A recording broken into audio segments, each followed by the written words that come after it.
Pemirsa, untuk mengupas mengenai penyiaran yang dilakukan media di tengah gelaran Pilkada, kami sudah terhubung dengan Koordinator Isi Siaran Komisi Penyiaran Indonesia Daerah Jawa Tengah, Koordinator Isi Siaran Mbak Dini Inayati.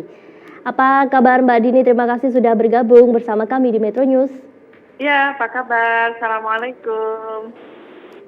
Baik ya Mbak Dini ya. Mbak Dini, kalau kita tahu kondisi Pilkada tahun ini kan memang digelar di tengah pandemi. Nah, lembaga penyiaran sendiri juga terdampak dari berbagai sisi. KPI sendiri melihatnya seperti apa Mbak? Oke, terima kasih. Ya, Pilkada 9 Desember kita bisa pastikan belum terbebas sepenuhnya dari pandemi ya. Oleh karena itu, informasi tentang Pilkada yang merupakan hak masyarakat sebagai pemilih kelak di tanggal 9 Desember itu harus terpenuhi atau harus dipenuhi sedemikian rupa. Nah, ini era new media, sehingga memang sosialisasi tentang tahapan pilkada, terus kemudian tentang pasangan calon, tentang visi misi pasangan calon ya, itu memang sangat mungkin untuk disosialisasikan melalui media sosial yang merupakan bagian dari new media saat ini. Hanya saja kalau bicara tentang media sosial, ini menurut saya adalah media yang merupakan hutan belantara gitu ya.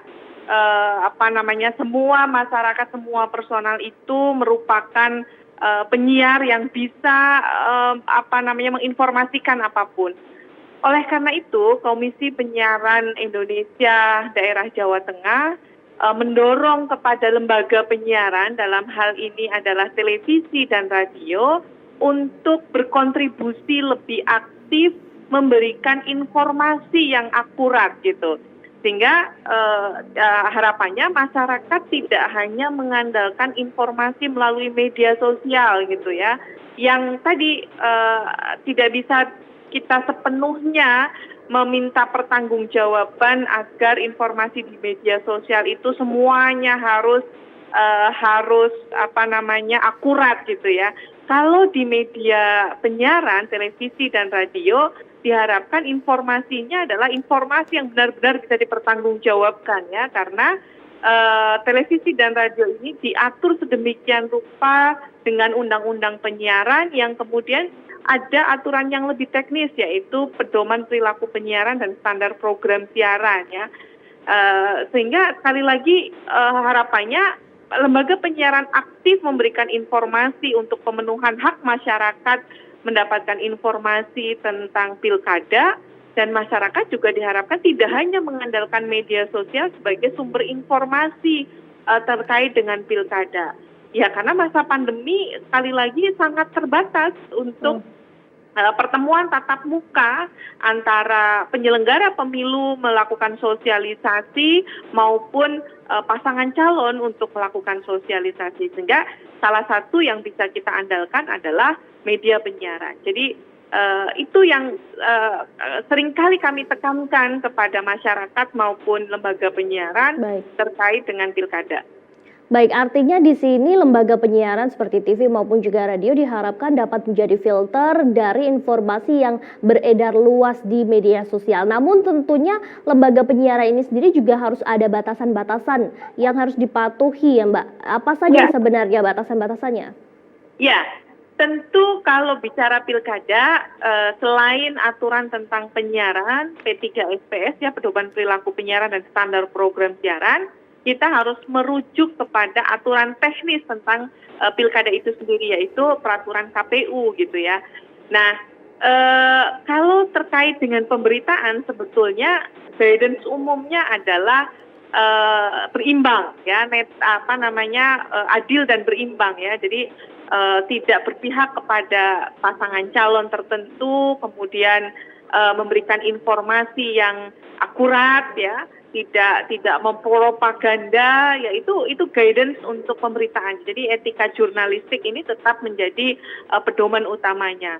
Nah, kemudian terkait dengan iklan kampanye ya, kalau iklan kampanye sudah sangat jelas disebutkan dalam PKPU bahwa masa iklan kampanye di media elektronik ya termasuk di dalamnya adalah televisi, radio maupun media sosial ya, media dengan platform internet itu hanya boleh pada 14 hari, tanggal 22 November sampai 5 Desember dan hanya boleh difasilitasi oleh KPU gitu. Jadi pasangan calon sama sekali tidak punya kesempatan atau tidak diperbolehkan untuk memasang iklan kampanye dengan uang mereka sendiri, harus difasilitasi dengan KPU gitu. Nah, sepertinya guidance utamanya itu gitu ya. Dan kalau bicara tentang bagaimana memperkenalkan visi, misi, program dan seterusnya, sebetulnya lembaga penyiaran itu kita dorong untuk memfasilitasi pasangan calon secara adil dan berimbang untuk melakukan monolog maupun dialog pada ruang-ruang program siaran yang dimiliki oleh radio dan televisi, sehingga ada ruang interaktif ya antara pasangan calon dan